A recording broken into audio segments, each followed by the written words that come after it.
Okay, so we're going to take everything that we have reviewed so far and we're going to put that together along with some loops, and we're going to make a slightly more complicated little Python video game. We're basically going to do a version of The Price is Right. So for those of you who have not seen The Price is Right, this is basically a show where they show you a product and you have to bid on what you think it costs, and the person whose guess is the closest without going over wins. So we're going to start by creating a list of products. So when someone runs our script, it's going to randomly pick a product to show them, and we're going to have a price stored for all of those. Now, the real way that you would do this if you were programming is to use a more advanced data structure that allows you to store a product and a price together. We will get there eventually this semester, but we're not quite there in our review yet to be using those more advanced data structures. So what we're going to do is first create a list called products, and we're going to set that equal to what our products are. So we'll have a new car, a box of rice, and a refrigerator. And of course, you can make this list longer if you want, but these are all the kind of things that you would see on a Price is Right. Now, we have this list, and remember that these are indexed. So the new car, that's item 0, the box of rice is item 1, and the refrigerator is item 2. We're then going to create a list of prices that's going to have the price for each thing. And so index 0 for products will be the car, and index 0 for prices will also be the price of the car. So we'll have that be 30,000. The box of rice will have be $2, and the refrigerator will have that be 300. Again, there's better data structures to do this kind of thing where you have paired values, but for now this is going to work fine for us. So if we were to test this out, we could print product 0 and then do products of 0. And then we'll do the same thing, but we'll have prices, and we'll see if that works. Again, just to reiterate what I've been saying, this is a good example of running your scripts with little bits at a time to make sure it works. Okay, and that looks fine. The printing's a little messed up because I just have it do product 0 and then I didn't put in any spaces, but it's putting a new car and it's putting the correct price. So we know that that's working. Now, what we want to do is to randomly pick a product that's the one that we're going to show to the user. So we can get rid of this. We need to generate a random number between 0 and however many items there are in our list. So we know how to do that. We have to use the random thing. So we'll do import random.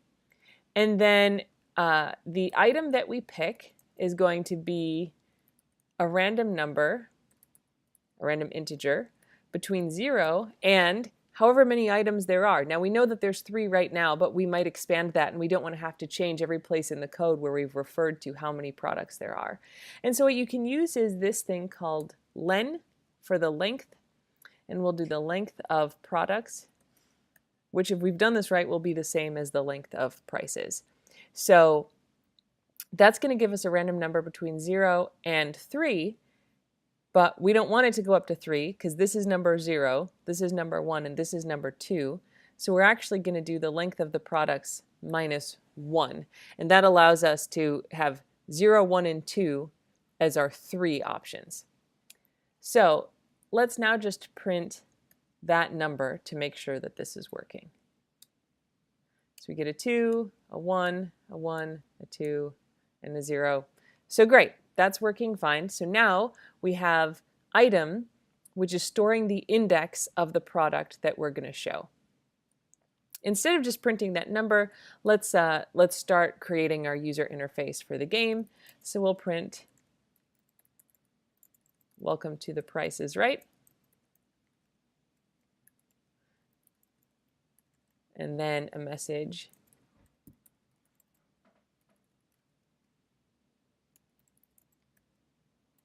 And then the name of the products. And we'll do products of item. So whatever item number we randomly generated, that's what we're going to show to the user. So all we've done is some printing, but again, let's test it. That looks great. I'm going to add some exclamation points in here just to make it look a little more fun. Okay, now we've got the list in there. We've got our random number generator, randomly generating an index, and we know the price because we have that stored here. So the next thing we want to do in this program is to actually allow a player to bid. So in this part of the Price is Right, this is a multiplayer thing. You typically will have 4 people bidding, and then the one whose bid is the closest wins. We're going to start by just allowing one player to bid, and then we'll work it up from there. Okay, so now we're going to prompt the user to make a bid. And so we're going to store this in a variable for bid P1 for player 1. And we'll set that equal to input player 1, what is your bid? And if we save that and test it, now we can see that it's prompting us for input, and I can say my bid is $20, and it works. We don't have anything happening yet, but that's working so far. Okay, and so we have that bid now stored in bid P1, and there's 2 things that we need to check in a Price is Right. One is that you're not allowed to go over. So if your bid is too high, you automatically lose. And then if your bid is not too high, we want to see how far your bid is off from the regular price. So first we're going to see if the bid for player 1 is greater than the price for this item. And if so, need my colon there, we'll print, sorry, your bid is too high. You lose. Otherwise, we want to see what the difference is between their bid and the actual item. So we'll print your, and then we want to say how much too low. So we'll say prices of the item minus the bid from player 1, too low. So if I'm bidding on the box of rice and I bid $1 and it's $2, it should say you're 1 too low. I'll put a little dollar sign in there to make it look nice. Okay, if we rerun this, so we're bidding on a refrigerator. What's your bid? I'm going to say $5. And okay, so we clearly have a mistake. My $5 is not too high, so I've made an error in my code. So let's go take a look. So we're looking at bid 1, and we're looking at prices of item. That looks like it's correct. And so if you run into a situation like this, and I didn't put this error in here on purpose, there's obviously something going wrong. We want to start figuring out where are the possible errors. So I think I have figured this out while I've been talking to you. I did not turn this into an integer, and so right now it's treating the bid of player 1 as a string. So that's one thing that I'm going to check. If that didn't fix it, the next thing I would do is start printing out the values to see what's happening. But I think it's probably that I didn't turn that string into an integer. So let's save that and try it again. Okay, so we're bidding on a new car. I'm going to bid $1, and I've fixed one thing, but not the rest. So now instead of giving me an error, it says you can't use the greater than sign between instances of integers and strings. Okay, and this has highlighted another error that I introduced at the beginning, which is that error message is exactly right. I'm comparing integers to strings. So bid 1 is now an integer. I want the prices to be an integer, but I put them in quotes up here, which means they're strings. They don't need to be in quotes there. And in fact, that's a mistake. So I want to remove all of those quotes. Again, these aren't mistakes that I introduced on purpose. This just happens when you're coding. I was thinking about strings, and so I put them in quotes. So now those are numbers. I have turned my bid into a number, and so hopefully now it's actually going to work. We may have introduced another error here because, for example, I'm printing this, so I may get a mistake because it's going to want a string there. But let's see that first, just to go through the debugging process. So now if I run it, that worked okay so far. You're bidding on a box of rice. What's your bid? I'm going to say 1.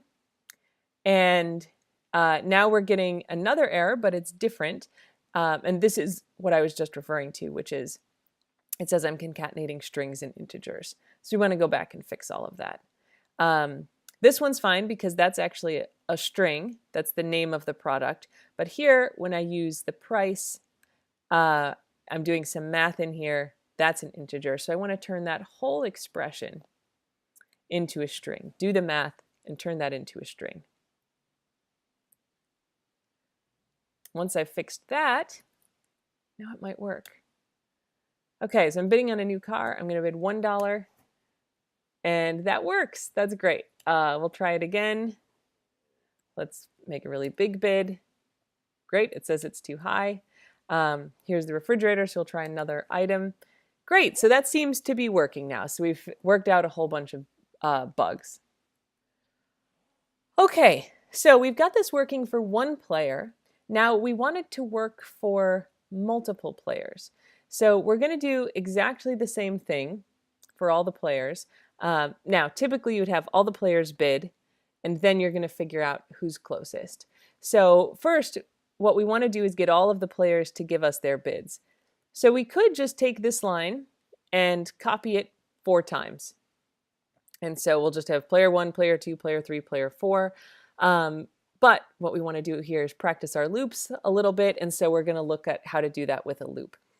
I think what we'll do is start by asking how many people do we want to play. So before we get to anything else, we'll go up to the top here and we'll have num players, and we'll ask the user for that. So we'll say input how many players. And remember, that's going to come in as a string, so we're going to turn that into an integer. And so we'll have that many players to start with. And then we're going to go into our game. And then once we come down here, instead of just having it for player 1, we want to ask this question, what's your bid to all the players? So to do that, we're going to use a loop. So there's a few ways that you can do this. There's 2 different types of loops that we're going to look at, a while loop and a for loop. And for this one, we're going to use a for loop. So we're going to say for, and then we're going to use I as our variable in range from 1 to the number of players. And so what this is going to do is it's going to start with I equal to 1, and then it's going to do everything that comes indented as part of this loop. Then it's going to increment I to 2 and repeat that until I gets up to the number of players. So for now, let's comment out what we have down here. And I'm just going to print I to make sure that's working.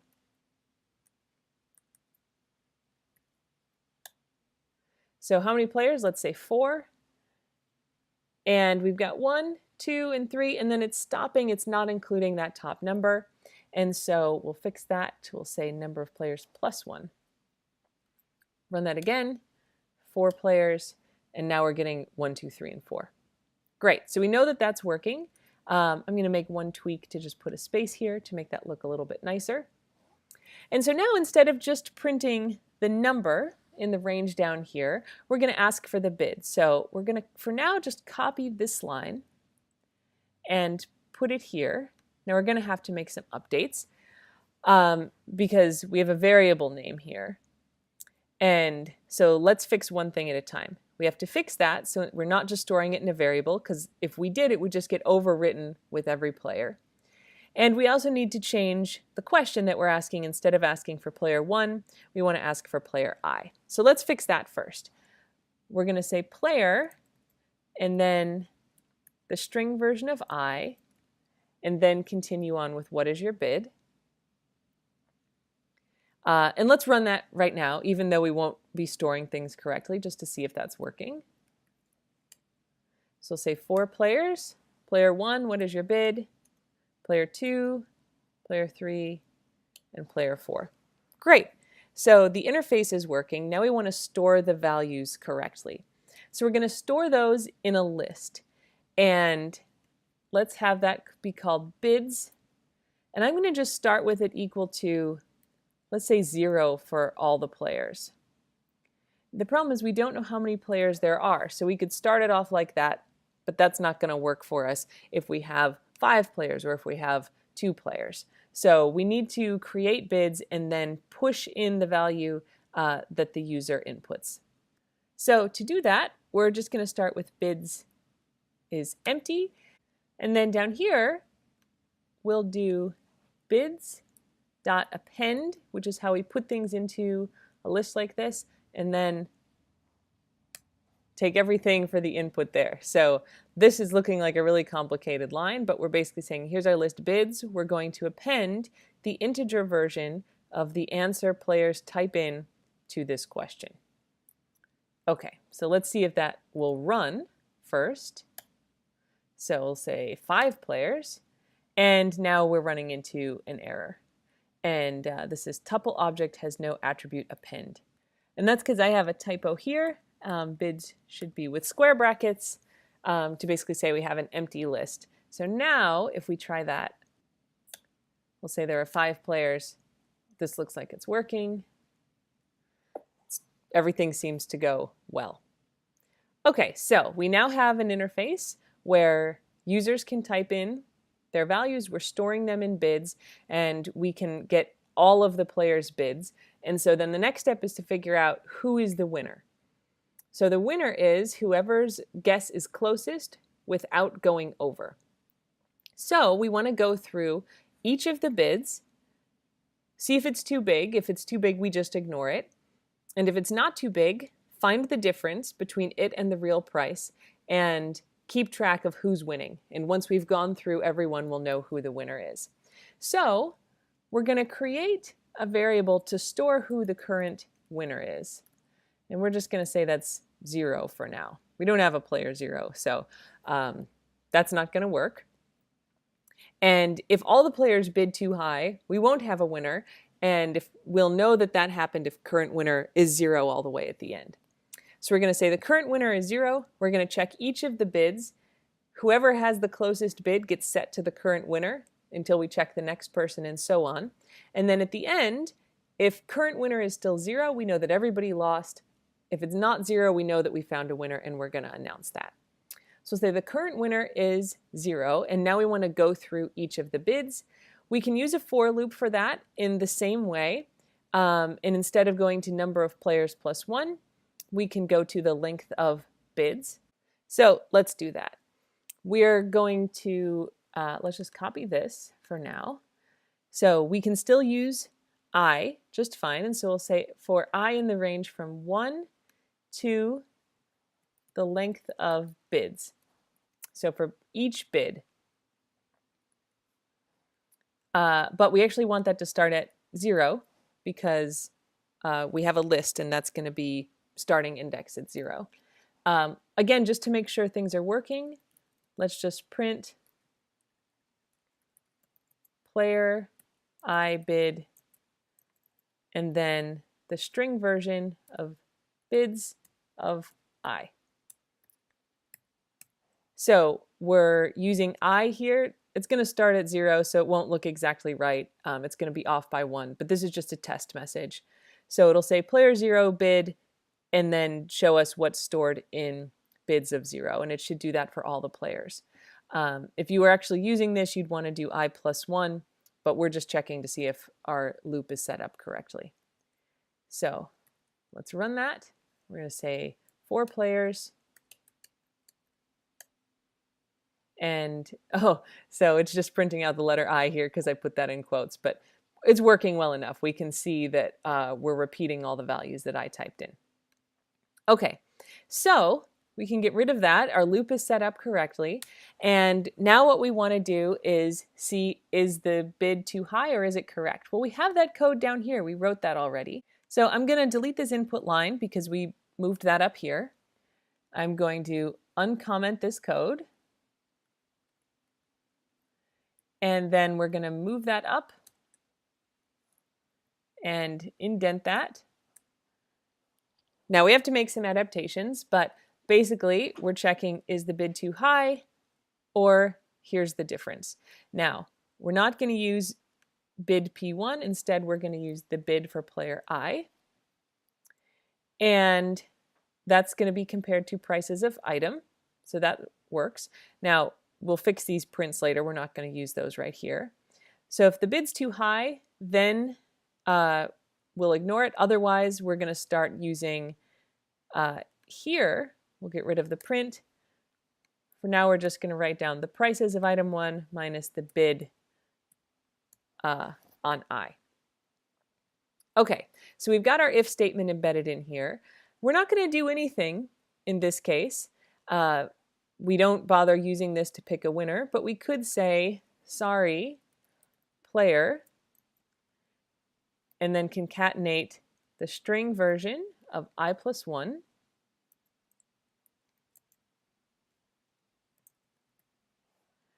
and then say your bid is too high, you lose.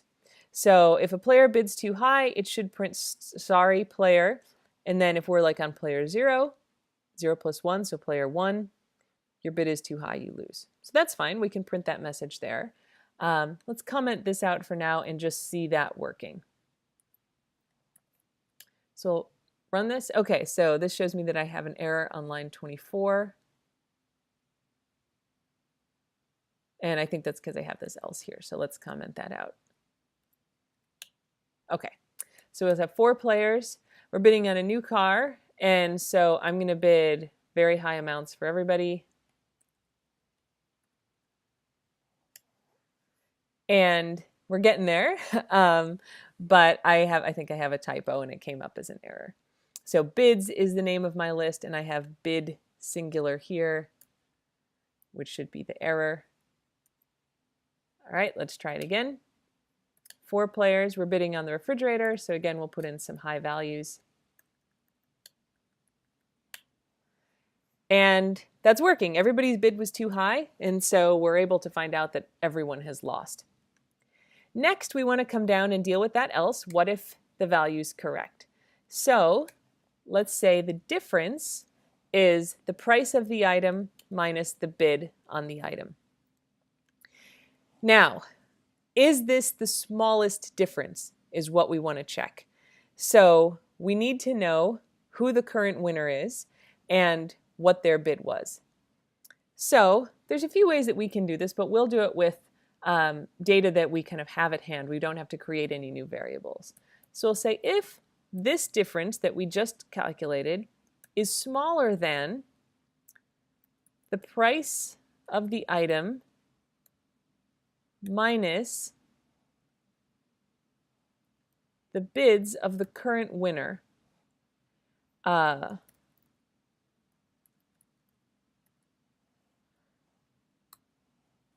Now, we have to think about some edge cases here. Before we do that, there's a typo here. I forgot the S. So it's the same typo I had made before. All right, so the difference is the price of this item minus the bid on this item. And I want to see if that difference is less than the current winning difference. But the problem is, if we don't have a winner yet, so if current winner is 0, we're going to be asking for bids of current winner minus 1. So that's going to give us a -1. Bids of -1 is not defined, and we're going to run into an error. So that won't work. There's a couple ways that we can do this.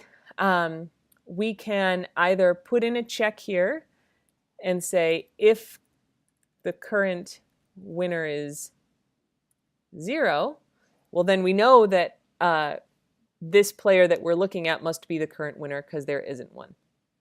So let's do it that way. If the current winner is 0, we'll say, all right, the current winner is now this player, player I plus 1.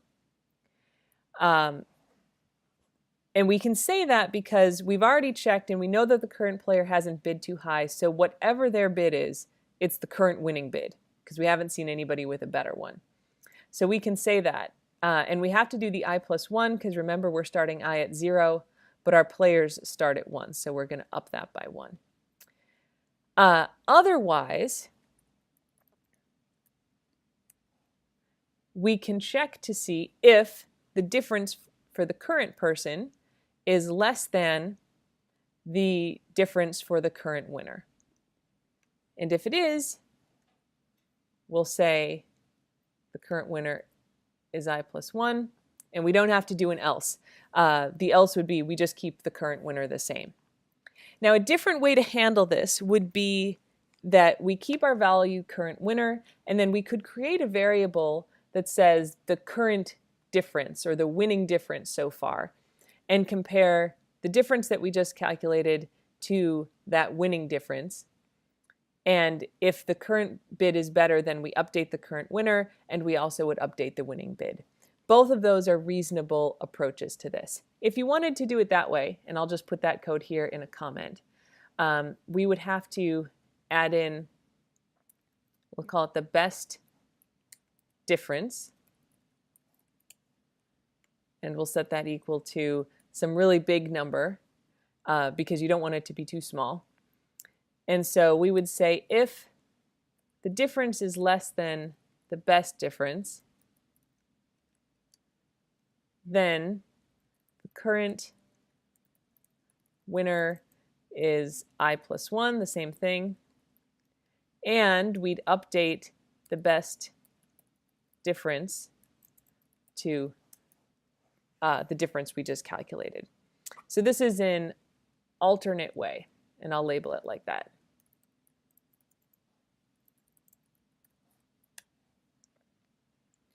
And let's label this one. Neither of these is better or worse than the other, but that's just to show that there's a couple ways to do it. Okay, so we start off with no winner. We go through each bid. We check to see if the price is too high. If it is, we say the player loses. If not, we look at the difference, and then we check basically to make sure that we're adding the current player as the current winner if either they're the first person to have a legitimate bid or if their bid is closer. Once all of that's done and we get to the end of this for loop, we will have gone through all of the bids, and now we can tell who our winner is. There's two possibilities here. Current winner is still 0, which means everybody lost. And then we don't have to do anything because we will already have printed that every player has lost because their bid was too high. If current winner is not 0, then that means we have a winner and we can announce that. So let's say if current winner is greater than 0, which means we have picked a winner. Sorry, you don't need that. We need a colon here. Then let's print player, and then we're going to concatenate current winner. That's an integer, so we have to turn it into a string. And we'll say is the winner. And then let's add in a little more. The real price was the string version of prices for this item.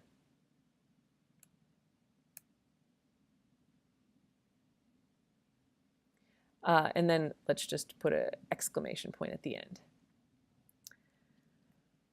Okay, so that looks good. Scanning the code, I see I forgot a colon here, so we'll put that in. Let's test that code and see if it works. Okay, so we'll say we have 4 players. We're bidding on a new car. So I'm going to put in some small bids and some big bids. Okay, so this looks like it worked. Sorry, player 2, your bid is too high. You lose. That's the only bid that was too high. And it says player 3 is the winner, which is right. That's the closest bid. The real price was $30,000. So now we have a little game of the prices, right, where all of these players can play. Each person can type in their score, and then it will announce the winner. The last thing that we want to do here is make it so you can play this game over and over again. So instead of having to rerun the program, it will just keep playing until we decide we want to stop. So for that, we're going to use a while loop. We're going to basically take everything we have here from the beginning of the gameplay until the end, and we're going to put that in a loop. So for now, we're just going to say while true, and then everything that comes after that, we're going to indent and have that be part of the loop. So this is going to make an infinite loop. It's just going to do this over and over again. Let's run that again. So we'll say 4 players. We'll do some random bids here. Okay, so sorry, player 3, your bid's too high. Player 2 is the winner. That looks correct. The real price was 300, and then it repeats again. We can put in some information, and it's just going to keep going. And so the while loop is going to allow us to repeat this over and over again. Now, eventually that's going to get a little boring, and so we're going to add in a little bit here to allow players to decide, do they want to play again or do they want to continue? So all the way down at the end here, inside the while loop, we're going to create a variable called play again, and that'll be input. Do you want to play again? Y/n.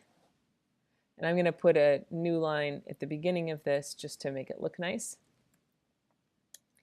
And then we'll say if play again is n, which means they said no, then we'll print thank you for playing.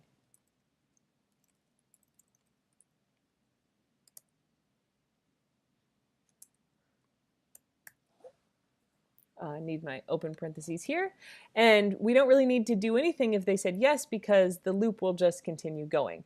Now, this is just going to print thank you for playing again, or thank you for playing The Price is Right. And if we don't do anything else, it'll still play it again. So we need to do something to tell it to stop.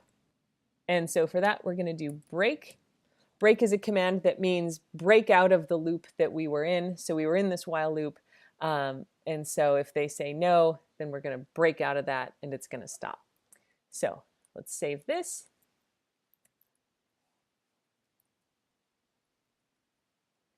Okay, and run our program.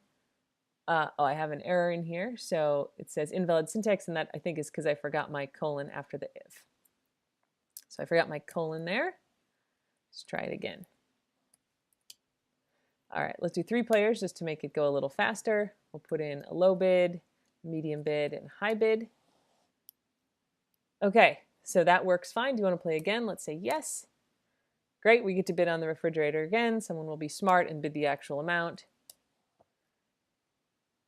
This works. And then if I say no, I don't want to play again, it says thank you for playing. So now we have written a fully functioning, total little video game. Not super exciting, but it gets us practice using our data structures, our arrays, our conditional statements with if and else, 2 different kinds of loops, and hopefully this was a real experience in practicing computational thinking for you. I do this all the time, and so it's really easy for me to think about how to put these sorts of programs together, but there's a lot of little things that we had to keep track of here, especially doing things like current winner, and then keeping track of that and updating it. That was a slightly more sophisticated programming thing. So I don't necessarily expect you to be able to generate a game like this from scratch yet, but we're going to work up to it. So in a couple weeks, you will be able to put games like this together. In the homework for this week, you're going to be working back with the dice that we've done in our other examples, and doing the basics that is going to feed into a game that you'll be programming in the following week's assignment.